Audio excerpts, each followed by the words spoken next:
Sniper Eagle, no movement. Ya.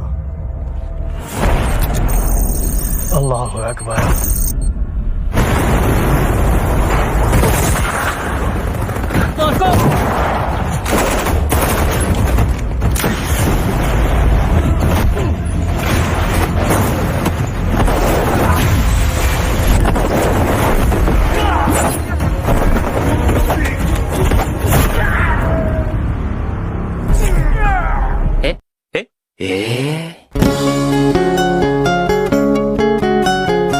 Halo Mobil Lovers, kembali lagi bersama Minho di sini. Gimana kabar kalian? Sehat? Di video kali ini Minho akan membahas alur cerita film action tahun 2024 yang berasal dari negara Todalang. Asli nih guys, film ini seru banget ya, tidak kalah dari film-film lain yang pernah Mimin bahas. Jadi, gimana nih keseruan dari film ini? Seperti biasa, sebelum lanjut siapin kopi bagi yang ngopi, siapin teh bagi yang ngeteh. Yang suka kawa-kawa, cek selalu stok di kulkas Anda. Tanpa berlama-lama lagi, jangan lupa.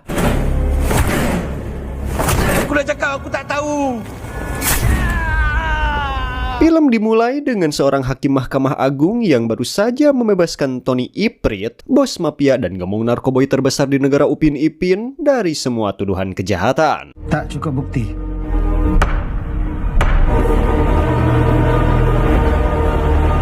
Adegan kemudian berpindah ke seorang pria yang memasuki sebuah gudang kosong. Pria ini adalah Malik, seorang polisi korup yang bekerja sama dengan Tony. Saat Malik sedang berbicara di telepon dengan Tony, tiba-tiba muncul seorang pria bernama Nazri. Nazri langsung terkejut ketika menyadari bahwa Malik adalah seorang polisi yang korup.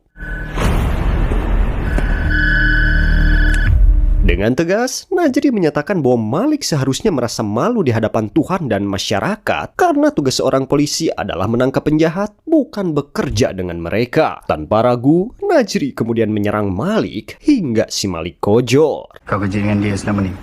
Kau dah gila, Nas.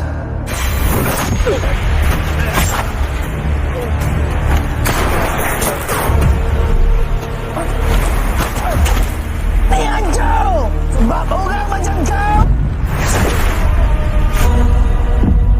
Keesokan paginya, polisi kota menemukan tubuh Malik yang terbungkus rapi. Saat penyelidikan berlangsung, terungkap bahwa Nazri adalah anggota pasukan anti narkotika rahasia yang bertugas melenyapkan polisi korup dan orang-orang yang bekerja dengan Tony, sang bos mafia. Karena tindakannya yang tegas, Nazri dijuluki Mad Killer, meskipun tidak ada yang tahu bahwa Mad Killer sebenarnya adalah Nazri. Takkan Tuan Malik korang?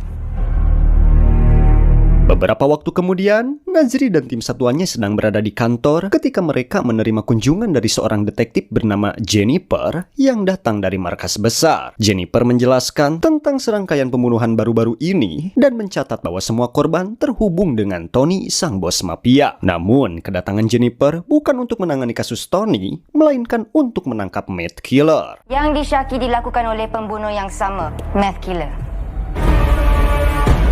Menurut Jennifer, Mad Killer tidak boleh bertindak sendiri karena negara masih memiliki undang-undang yang harus dipatuhi. Malam itu, Nazri pulang ke rumah bersama kakak perempuannya yang juga seorang polisi dari anggota Satgas yang sama. Dalam percakapan mereka, Nazri bertanya kepada kakaknya tentang tindakan Mad Killer. Kakaknya menjawab bahwa Mad Killer adalah seorang penjahat karena dia telah melakukan banyak pembunuhan. Namun, Nazri berpendapat bahwa tindakan Mad Killer itu baik karena angka kejahatan narkotika telah menurun drastis. Meskipun begitu, kakaknya tetap menegaskan bahwa tindakan Mad Killer salah karena negara ini memiliki hukum yang harus ditegakkan. Lepas Mad Killer muncul, Bunuh Nas. narkotik turun mendadak. Salah tetap salah. Mahkamah tentukan bukannya membunuh. Negara kita ada undang-undang.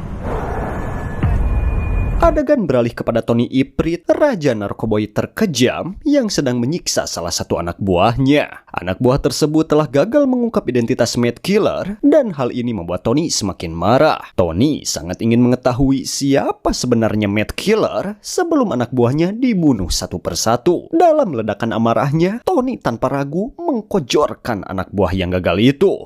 Jumpa Malik malam tu.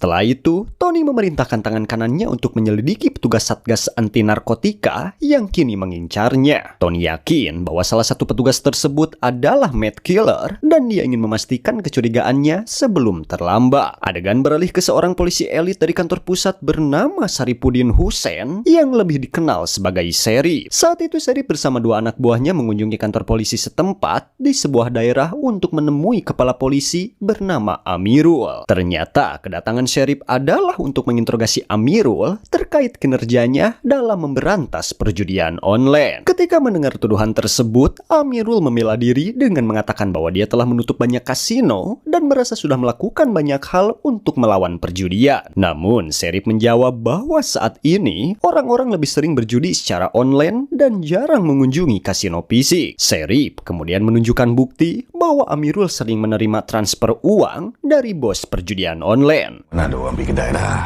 Semua online. Bukti. Nih, bukti transaction. Tidak hanya itu, Serif juga memiliki rekaman yang membuktikan bahwa Amirul telah mendukung bos judi tersebut. Merasa terpojok, Amirul mencoba melawan dan keduanya saling menodongkan senjata. Bukti rakaman suara. Kau ah?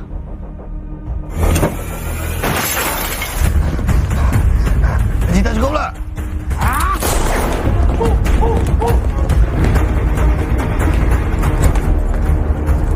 Namun, ketika dia mencoba kabur menggunakan mobilnya, dia menemukan bahwa kemudi mobilnya telah dilepas oleh Serif sebelumnya. Menyadari dirinya tidak bisa melarikan diri, Amir akhirnya menyerah dan ditangkap oleh Serif dengan tuduhan suap dan penyalahgunaan kekuasaan. Amir Ashraf, kau ditahan. Saya dah bertaubat. Oh, alhamdulillah, bagus. Anjir, minum lah guys. Beberapa waktu kemudian, Serif semakin dikenal sebagai sosok yang soleh dan taat beragama karena tidak pernah meninggalkan salatnya. Kasus perjudian yang sempat ramai pun resmi ditutup setelah bos perjudian dan para petugas yang disuap berhasil ditangkap oleh Serif. Karena keberhasilannya ini, Serif didekati oleh perwira tinggi di Mabes Polri yang kemudian menugaskannya untuk membantu menangani kasus Matt Killer dan kasus Tony di tempat lain. Sementara itu, tangan kanan Tony yang bernama Kapak terlihat bersantai di dalam mobilnya hingga tiba-tiba Jalan. Kalau tak pecah kepala kau. dia ditodong dengan senjata oleh Najri, si Matt Killer. Sambil menodongkan pakakas ke arah Kapak, Najri memerintahkannya untuk pergi ke sebuah gedung terpencil. Di sana, Najri langsung menghajar Kapak, memaksanya untuk mengungkapkan tempat persembunyian Tony. Jangan kencing aku lah. Tak mampu menahan siksaan lebih lama lagi, Kapak akhirnya membocorkan informasi tersebut. Namun meskipun sudah mendapatkan yang dia inginkan, Najri tetap membunuh Kapak. Nak bagi tahu aku tempat Tony. Sekarang ni simple. Atau tak? Setelah mendapatkan informasi yang diinginkannya, keesokan baginya polisi menemukan mayat Kapak dengan Najri juga terlihat di lokasi kejadian. Penemuan ini membuat Jennifer yang ditugaskan untuk menangkap Matt Killer semakin frustasi karena Matt Killer kembali menyerang. Di saat yang bersamaan, Serif juga tiba di tempat kejadian. Tak lama kemudian di kantor polisi, mereka menerima sebuah paket yang berisi peta dari Matt Killer yang menunjukkan lokasi persembunyian Tony. Setelah mengetahui hal ini, polisi segera bersiap untuk menggerebek persembunyian Tony. Tempat ni untuk serbu tempat ni. Sulit untuk sementara waktu. Kita raid tempat ni malam ni. Kita akan masuk ikut pintu belakang. Ini yang bersenjata.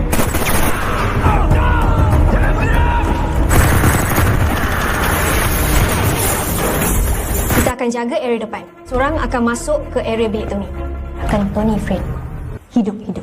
Ketika Nazri dan anggota Satgasnya hendak berangkat, mereka tiba-tiba dihentikan oleh Serif yang baru saja tiba di kantor. Serif menjelaskan bahwa dia ada di sana atas perintah dari perwira berpangkat tinggi di kantor pusat. Ketika semua orang berkumpul, Serif mengumumkan bahwa tugasnya adalah membantu Jennifer dalam menangkap Matt Killer. Dia juga menyatakan bahwa dia telah mempelajari kasus Matt Killer dan percaya bahwa Matt Killer ada di antara mereka. Karena itu, Sheriff segera memulai interogasi individu. Sheriff dan Jennifer bertanya tentang kejadian yang melibatkan Malik, polisi korup yang dibunuh oleh Matt Killer di awal cerita. Satu persatu, anggota Satgas tampak bingung saat menjawab pertanyaan terkait kematian Malik yang sudah terjadi beberapa waktu lalu. Namun, berbeda dengan yang lain, Nazri mampu memberikan jawaban yang sangat detail tentang kejadian tersebut. Setelah menginterogasi seluruh anggota Satgas, Sheriff bertepuk tangan untuk Nazri karena hanya dia yang bisa menjawab secara detail saat diinterogasi. Kecurigaan Sheriff pun muncul, mengingat biasanya pelaku mempersiapkan segala sesuatunya dengan baik sebelum diinterogasi.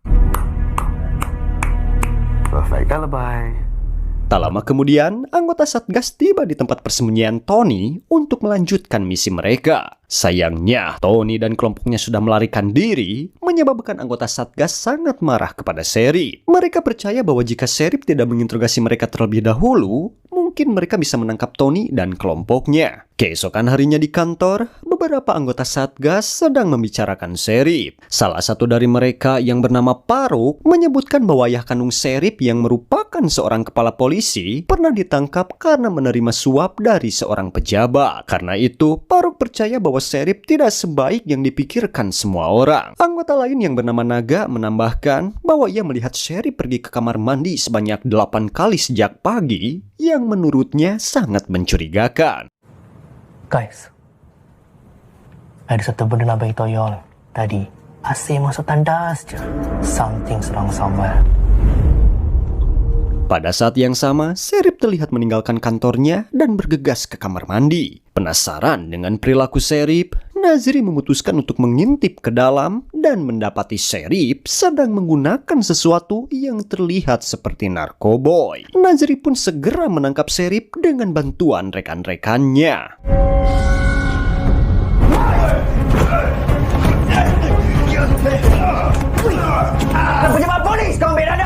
Selama interogasi, Nazri terlihat marah pada Sheriff karena menggunakan narkoboy di kantor Satgas Narkotika. Tak lama kemudian, Jennifer tiba dan dengan cepat menjelaskan bahwa zat yang digunakan oleh Sheriff hanyalah obat migrain. Mendengar penjelasan ini, Sheriff tertawa sambil melihat wajah-wajah para anggota yang terkejut dan merasa bersalah.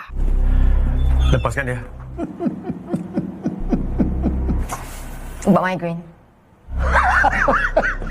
Namun, kejadian ini membuat Sheriff semakin curiga bahwa Nazri adalah Matt Killer karena dia yang paling bersemangat untuk menangkap Sheriff. Malam itu di apartemen, kakak perempuan Nazri memberitahunya bahwa Sheriff sangat yakin Nazri adalah Matt Killer. Dengan hati-hati, kakaknya bertanya apakah tudingan Sheriff itu benar, namun Nazri enggan mengakui apapun dan malah marah pada kakaknya, menolak untuk membicarakannya lebih lanjut. Aku selalu keluar malam, kau cakap aku pembunuh, Aisyah. Aku tak tuduh kau.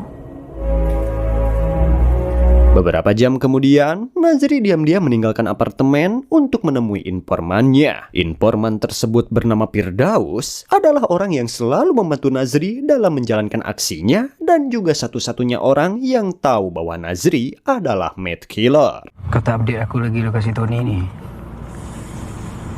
Takkan je aku nak cakap kau, aku ni macai je. Dah 9 orang lah, sial. Dari percakapan mereka, terungkap bahwa Nazri tampaknya memiliki dendam pribadi terhadap Tony Iprit. Dia begitu terobsesi untuk membunuh Tony, seolah-olah ada alasan mendalam yang mendorongnya untuk mengkojorkan sang bos mafia itu. Kau tahu kan Tony tu macam mana? Kau lepas ni kau tak payah tolong aku lagi. Pokoknya sampai sini masih penuh tanda tanya nih mengenai si Nazri. Kenapa dia tuh sangat terobsesi gitu untuk membunuh si Tony Iprit. Pokoknya jangan di skip ya guys. Oke lanjut. Keesokan paginya, karena identitasnya sebagai Matt Killer mulai terungkap, Sheriff dan Jenny meminta Nazri masuk ke ruangan interogasi. Di sana, Sheriff dengan sengaja memutar rekaman video yang dikirim oleh kelompok Tony setahun yang lalu. Video tersebut memperlihatkan tunangan Nazri yang tertangkap saat menyamar sebagai salah satu anggota kelompok Tony. Dalam rekaman itu, tunangan Nazri disiksa dengan brutal hingga tewas oleh kelompok Tony. Angkat kita apa? Itu kenduri dia lah mengambai. Apa lagi? Angkat dia letak ada macam dia. Ganggang lolas ya. Ayo dia. Nah, guys, jadi ini penyebabnya. Di sini Jenny terus mengamati Nazri, berharap melihat reaksi emosionalnya. Namun, Nazri tetap tenang saat menonton video tersebut, tidak menunjukkan emosi apapun. Sherif dan Jenny terus mengawasi Nazri, mencari tanda-tanda kerapuhan atau pengakuan, tetapi wajah Nazri tetap datar. Saat situasi semakin tegang, kakak perempuan Nazri tiba-tiba masuk ke ruang interogasi dan meminta Sherif dan Jenny untuk menghentikan interogasi. Stop video tu, this is too much. Jen, stop video. Kemudian datang si Ladusing memberitahu mereka bahwa baru saja terjadi pembunuhan yang tampaknya dilakukan oleh Mad Killer. Dengan cepat, Sherif dan anggota Satgas bergegas menuju TKP. Namun, saat mereka tiba, Sherif meragukan bahwa pelaku kali ini adalah Mad Killer. Tak lama kemudian, seorang petugas polisi melaporkan bahwa Mad Killer telah ditemukan. Kita dapat kesan kita suspek. Bang, kunci. Mendengar hal ini, Sherif dan anggota Satgas segera bergegas ke lokasi dan mendapati bahwa pelaku sebenarnya adalah Daus yang sedang menyandra seorang petugas polisi. Jatuh dekat bawah.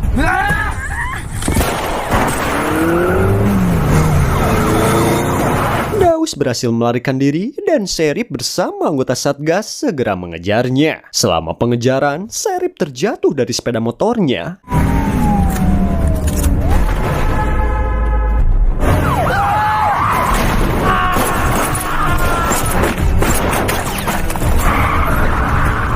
Sementara Daus berhasil menyerang seorang petugas polisi lain dan melarikan diri kembali. Melihat keadaan yang genting, Sherif mengambil alih mobil Satgas, sementara Nazri mulai panik karena semua rencananya akan terbongkar jika si Daus tertangkap.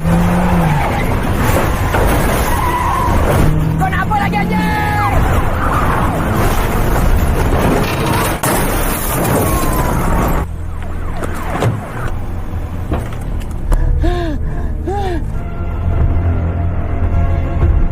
Pada akhirnya, Sherif berhasil menghentikan mobil Daus dan menangkapnya. Setelah kejadian tersebut, Sherif dan anggota Satgas membawa Daus ke ruang interogasi. Kakak perempuan Nazri merasa lega dan senang karena tuduhan terhadap adiknya sebagai Mad Killer ternyata salah. Namun, ketenangan itu tidak berlangsung lama. Sherif tiba-tiba muncul dan memerintahkan Nazri untuk menginterogasi Daus. Mengetahui hal ini, Nazri berusaha tetap tenang karena yang akan diinterogasi adalah bawahannya sendiri. Di dalam ruang interogasi, Nazri mulai melemparkan beberapa pertanyaan kepada Daus. Namun, saat Daus hendak menjawab, Nazri secara diam-diam memberi isyarat agar Daus diam. Terlibat dengan sindiket Syabu Tony Ifrit. Siri yang dikenali sebagai Mad Killer.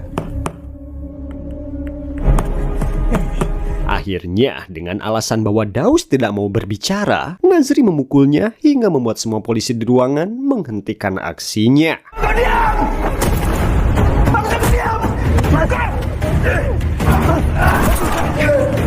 Daus yang tertekan dan terluka mencoba melarikan diri, memaksa Faruk untuk menembaknya demi menghentikan pelariannya.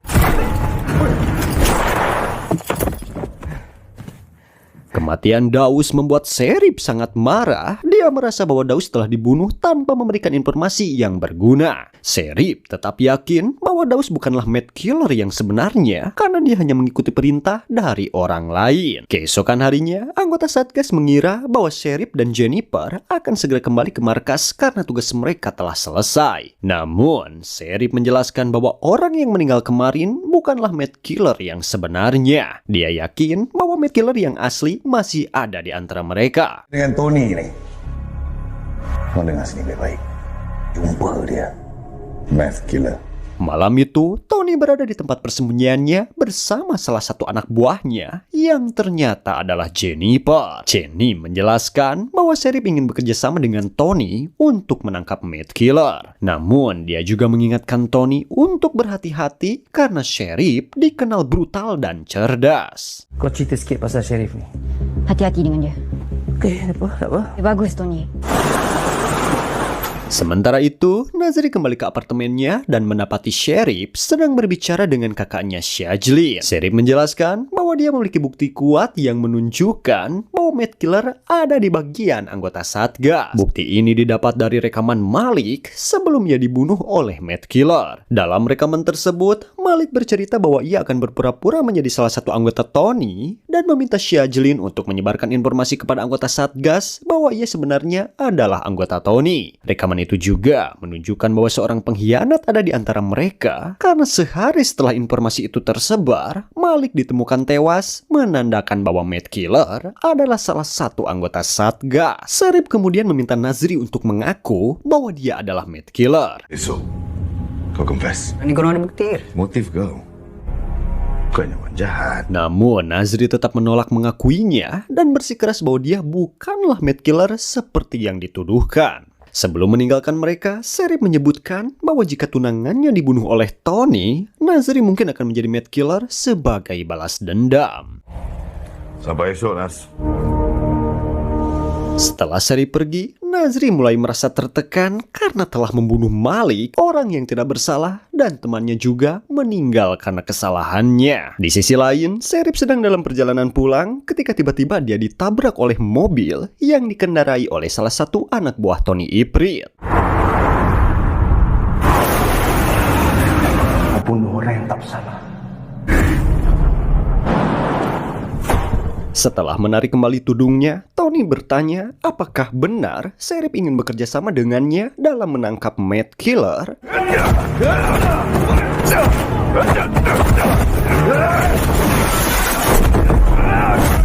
Dengan DSP Sheriff ni.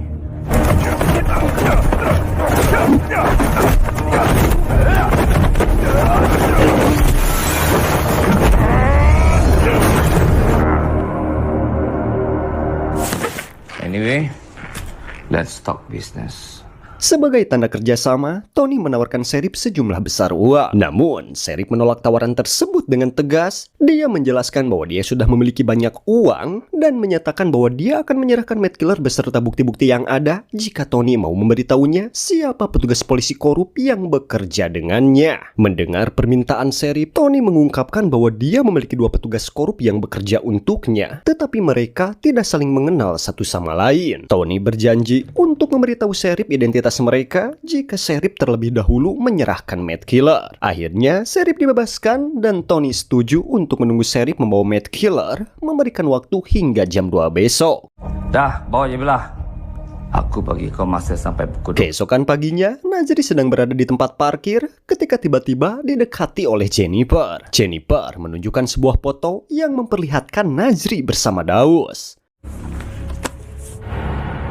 Takkan bagi tahu Sheriff pasal ni. Dari foto tersebut terungkap bahwa Jennifer telah mengetahui identitas Nazri sebagai Matt Killer. Jennifer memberitahu Nazri bahwa dia tidak akan memberitahukan Sheriff selama Nazri mengikuti perintahnya. Ternyata Jennifer memiliki rencana sendiri dan berniat memanfaatkan Nazri untuk keperluannya. Dia kemudian membawa Nazri ke lokasi di mana anak buah Tony juga muncul untuk menjemput mereka sore itu. Sheriff dan anggota Satgas merasa bingung dengan hilangnya Nazri dan Jennifer. Di saat yang sama, Shajlin menerima sebuah link pesan dari nomor tak dikenal yang memperlihatkan video Tony yang kini menyandra Nazri. Dalam video tersebut, Tony mengklaim bahwa Shajlin adalah Matt Killer yang sebenarnya dan meminta agar Shajlin pergi ke lokasi A sendirian jika ingin menyelamatkan Nazri. Tony juga menunjukkan video palsu yang berpura-pura memperlihatkan Jennifer disandra dan meminta Sheriff serta anggota Satgas untuk pergi ke titik B untuk menyelamatkan Jennifer. Sheriff ke barat dengan anjing-anjing narkotik. Sheriff tak datang ke tempat yang aku suruh. Mati.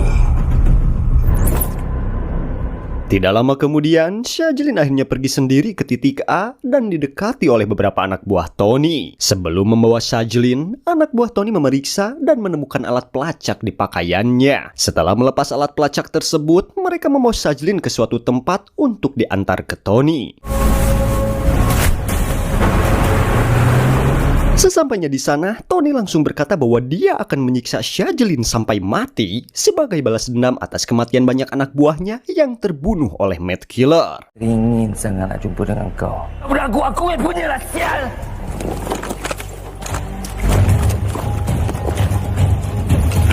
Kemudian beralih ke Sheriff dan anggota Satgas yang kini berada di titik B untuk menyelamatkan Jennifer. Saat itu, salah satu anggota Satgas melihat ada seseorang yang disandra di dalam sebuah bus. Mengira itu mungkin Jennifer, salah satu dari mereka mengajukan diri untuk memeriksanya. Namun saat akan diperiksa, inilah yang terjadi. Allahu Akbar. Ternyata yang disandra adalah seorang warga sipil yang sengaja dijadikan korban oleh Tony. Setelah ledakan, anak buah Tony yang bersiaga di titik B muncul, menyebabkan baku tembak sengit antara mereka dan anggota Satgas.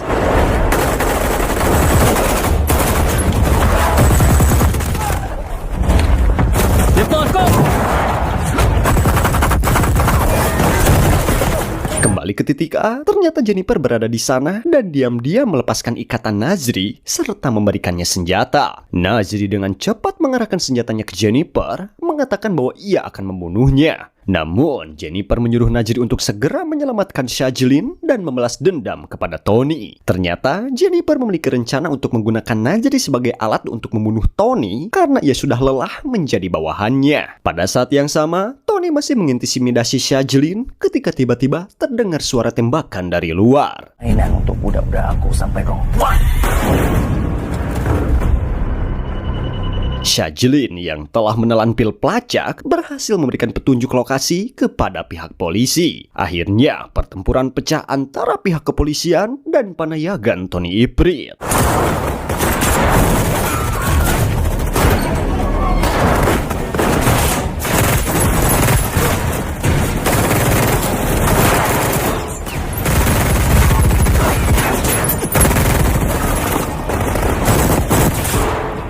Selama baku tembak berlangsung, Shajlin, Nazri, dan Jennifer berhasil menjatuhkan anak buah Tony satu persatu.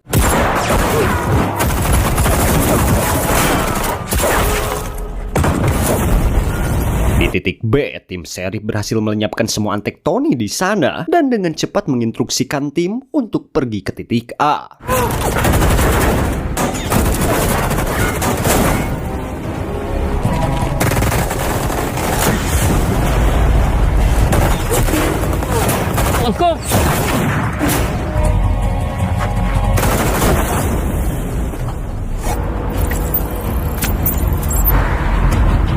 Di sisi lain, Jennifer tidak hanya membunuh anak buah Tony, tetapi juga membunuh beberapa polisi dalam usaha untuk memastikan rencananya berjalan lancar.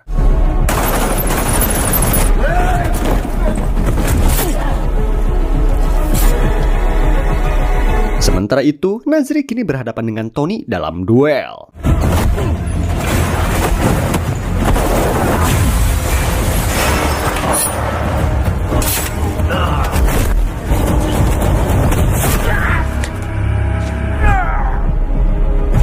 Setelah duel yang cukup lama, akhirnya Nazri berhasil menyudutkan Tony dan dia mengaku bahwa dialah Mad Killer yang selama ini dicari Tony. Mendengar hal tersebut, Tony kaget dan memohon kepada Nazri untuk membawanya ke pengadilan. Namun, Nazri menolak karena Tony sudah beberapa kali ditangkap, namun Hakim Agung selalu membebaskannya. Dan tanpa ampun, Sedar ke fan kau.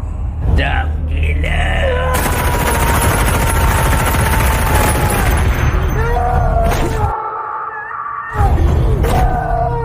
di saat yang sama, Shajlin sudah ada di sana dan mendengar pengakuan Nazri tentang Mad Killer. Karena itu, dia memutuskan untuk pergi. Seketika itu juga, Shajlin tiba-tiba diserang oleh Jennifer yang datang ke sana, berniat membunuh Shah dan Nazri untuk menghilangkan saksi kerjasamanya dengan kelompok Tony. Saat Jennifer sedang membidik Shah, tiba-tiba ditodong senjata oleh Nazri dari belakang. Saat itu juga, dia marah besar dengan Jennifer setelah melihat kakaknya akan dibunuh olehnya. Ketika Nazri hendak membunuh Jennifer, Shah memohon padanya untuk tidak membunuhnya dan menyarankan agar mereka membawanya ke pengadilan. Tetapi Nazri menolak karena dia akan benar-benar membunuh Jennifer dan inilah yang terjadi. Diamlah berjalan!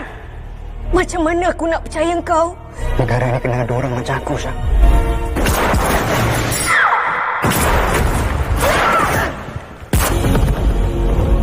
Setelah menembak Najri, Syam memerintahkan Jennifer untuk tidak bergerak, namun diam-diam Jennifer mengambil pistol dan menembaknya. Untung pistol itu kehabisan peluru, membuat Jennifer tidak berdaya. Namun tiba-tiba... Jangan bergerak! Jen! Tak sangka pula kau tikus kedua kan? Ya, Syah tiba-tiba ditembak oleh Paruk yang ternyata polisi korup juga bekerja bersama Tony. Di saat yang sama, terdengar suara pasukan serif yang tiba di lokasi A. Oleh karena itu, Jennifer segera membunuh Paruk karena dia tidak ingin ada yang tahu tentang tindakannya.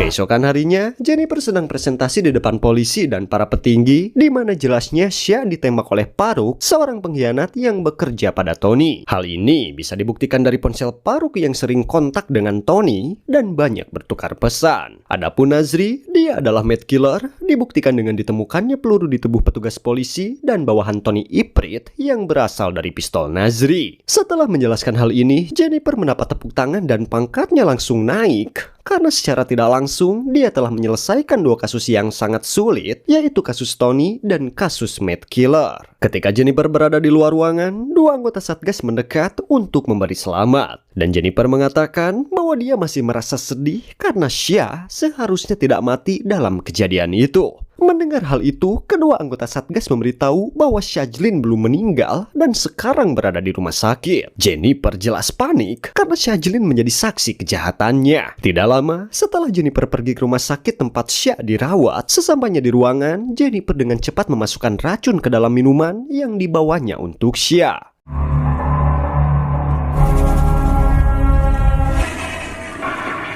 Namun, saat dia melakukan hal tersebut, Sheriff tiba-tiba keluar dari dalam kamar mandi dan langsung bertanya apakah Jennifer sudah lama berada di kamar. Mendengarnya, Jennifer menjawab bahwa dia baru saja tiba. Setelah itu, Sheriff mengucapkan selamat kepada Jennifer dan juga ingin menanyakan beberapa pertanyaan padanya. Pertama, Sheriff mengungkapkan bahwa dia telah menemukan bukti transfer uang dari Tony ke sekolah yang merupakan sekolah tempat anaknya bersekolah. Namun, Jennifer membantah melakukan kesalahan dengan menyatakan bahwa sekolah tersebut tidak hanya sekolah anaknya, tetapi juga banyak anak pejabat. Kedua, Sheriff bertanya apa warna pipa rokok Tony, karena jika Jennifer memang diculik oleh Tony kemarin, dia akan dengan mudah mengetahui detail ini. Pada saat yang sama, petugas polisi lain datang membuat Jennifer gugup dan dia akhirnya ingat bahwa pipa rokok Tony berwarna kuning dengan garis-garis emas. Ketika kotak berisi pipa itu dibuka, tebakan Jennifer benar yang membuatnya merasa lega karena kecurigaannya. Namun, Sheriff menjelaskan bahwa dia telah mengambil pipa rokok ini ketika dia bertemu dengan Tony sebelum Jennifer diculik. Oleh karena itu, dapat dipastikan bahwa Jennifer adalah petugas korup yang bekerja untuk Tony. Nasib baik betul. Sebelum korang kena culik. Nah, ni selama ni kau dah lama kenal tu. Mana nak tahu kok dia boleh jadi saksi? Merasa terpojok, Jennifer kemudian mengaku bahwa Tony tidak bekerja sendirian dan ada orang lain yang memberinya perintah. Setelah itu, Jennifer memutuskan untuk melakukan hal yang tidak terpikirkan. Ngaku je lah. Jangan minum air itu. Ada racun. Kau Rahsia Tony. Tony dah mati. Orang nak siasat aku, diorang tetap akan bunuh anak aku. Beberapa hari kemudian, adegan beralih ke Hakim Agung yang sudah melepaskan Tony di awal film. Sheriff dan Syajlin sudah ada di sana menunggunya. Ternyata mereka tahu bahwa dalang di balik kasus Tony adalah Hakim Agung. Tuan Dr. Said Abdul Rahman, boleh kami tanya beberapa soalan?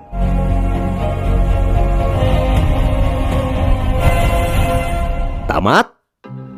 Oke guys, gimana tuh ceritanya? Seru kan? Film ini menunjukkan pentingnya hukum dan keadilan. Meskipun tindakan mad killer mungkin berhasil dalam mengurangi kejahatan narkoboy, pesan utama dari cerita ini adalah pentingnya menghormati hukum dan proses keadilan. Ketiadaan hukum dan kekacauan yang ditimbulkan oleh tindakan balas dendam dapat menyebabkan lebih banyak kerusakan daripada manfaat. Nah guys, itu saja ya yang dapat Mimin sampaikan. Buat yang baru gabung jangan lupa subscribe, like, dan komen agar Mimin lebih semangat membuat video-video seru lainnya.